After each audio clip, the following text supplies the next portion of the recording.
6:33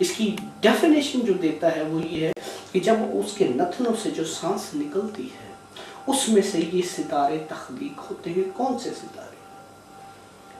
یہ دیکھیے، ہم صرف ان 9 سیاروں کا، عام سی بات ہے، عام سٹڈی ہے، ان کا جب ہم موازنہ کرتے ہیں تو آئیے دیکھیے کہ ان میں سے 4 جو سیارے ہیں جس میں پلوٹو ہے، مرکری ہے، مارس ہے،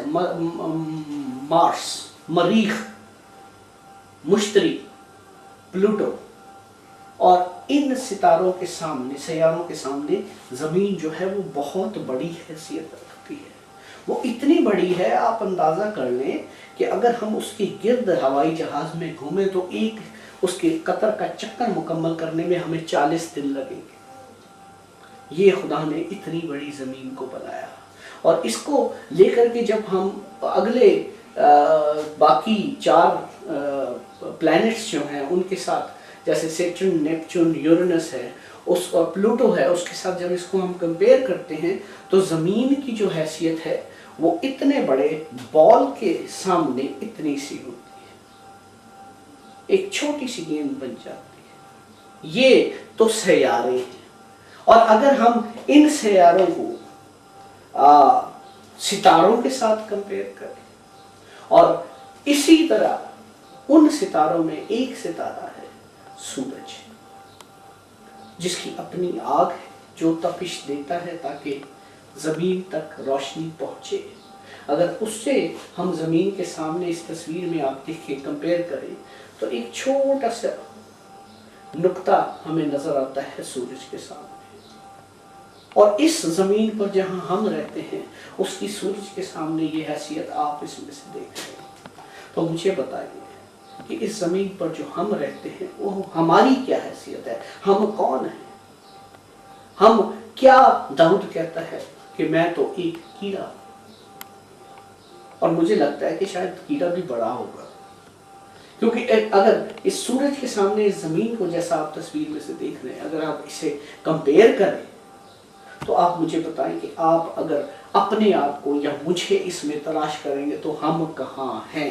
ہماری حیثیت کیا ہے؟ ہم کون ہیں؟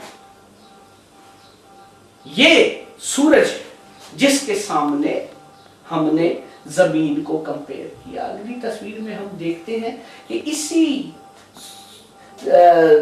بات کو لے کر کے جب آگے ہم اور ستاروں کو دیکھتے ہیں جن کی اپنی آگ ہے، ان ستاروں میں پولکس ہے، یہ دیکھ رہے ہیں آپ تصویر میں، یہ آرکیٹرس ہے، اور آرکیٹرس اور پولکس اتنے بڑے ہیں کہ آرکیٹرس کو اگر دیکھیں، جس کا ذکر جو ہے ایوب نبی کی کتاب میں بھی ہے، اگر آپ اس کو دیکھیں، میرا خیال ہے میں آپ کو ریفرنس دے دوں، ایوب نبی کی کتاب میں اس کا ذکر ہے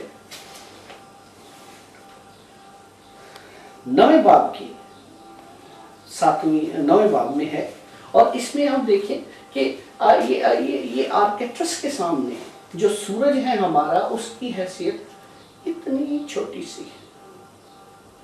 پھر اس سورج کے سامنے ہماری زمین کی بھی حیثیت پچھلی تصویر میں ہم نے دیکھا کیا ہے، اتنی ہی چھوٹی. آپ اس میں دیکھیے کہ آرکیٹرس کے سامنے سورج کی حیثیت ہے تو زمین کا دیکھیں.